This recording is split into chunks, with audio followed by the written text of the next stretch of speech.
All right, so we're on the way to the range today. Figured I'd get a little range time in. It's been a little while since I've been out there, and I figured, hey, what the heck? Why don't you guys join me today?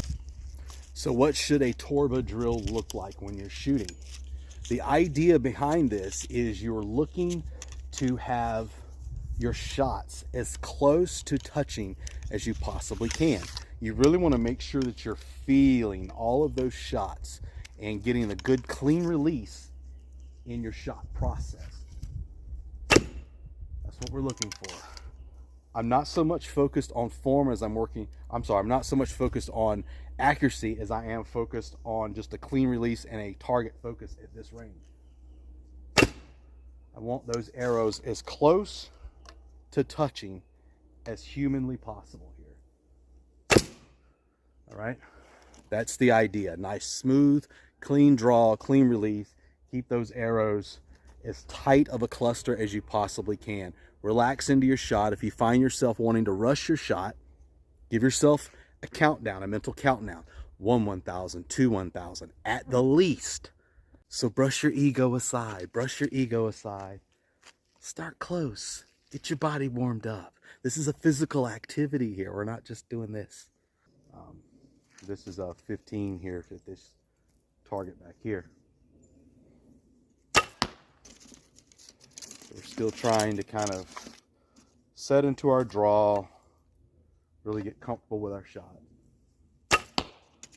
Try and keep things, my standard is I'm typically trying to keep it in the yellow there. That one was a little high. I think I rushed my shot on that. We're going to slow it down a little bit here. There we go. It's all about understanding that the further you're working out, the longer your hold needs to be, which means that's why your form needs to be good and locked in. Keep that all nice and tight. So we're doing all right. So then I'll typically progress to like 20 and beyond, depending on what I'm wanting to do. I'm wanting to do a little longer range shooting today. So I'll usually progress to 20 and I'll go from there. And again, just warming up the body, kind of seeing where my shots are today, how my body's feeling.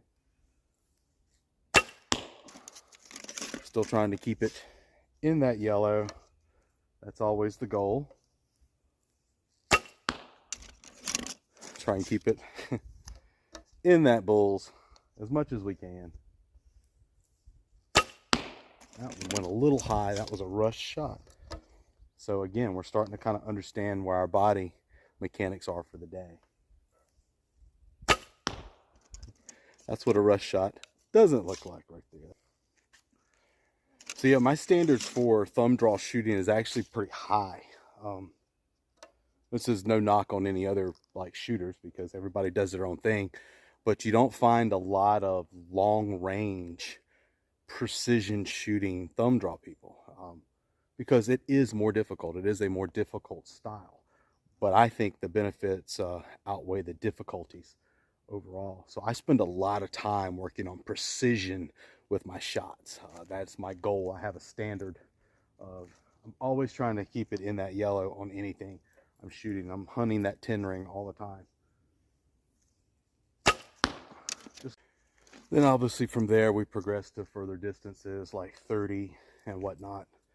So this is, you don't see a lot of people going for precision work at like 30 yards and stuff. So, and again, I'm hunting that yellow bullseye, which that's probably, gosh, I don't know, 3 inch, 2.5 inch, 3 inch circle there in the yellow. So, but I'm hunting it, you know, if I don't get it, I don't get it. You know, it is what it is. That dropped right in there. And that's what we're hunting for, you know. If you keep all your form correct, you can get your shots in there and, you know, really kind of create that accuracy, that consistent accuracy you're looking for. But all that is born out of close range shooting. I know that sounds crazy to people, but that's just the facts. Drop that one in there too. So you guys want to go look? Let's go look. So there's not any reason I shouldn't talk and walk as I'm going here. People complain when I do that, even though it takes time. But you know, ideally what you're looking for is consistency in your form. And this is about what we're working with here. So we've got, make sure I got this lined up here. I'm just gonna set this down. So we've got shot number 1 and shot number 2, and our circles, 1, 2, probably close to 3 to 4 inches or so.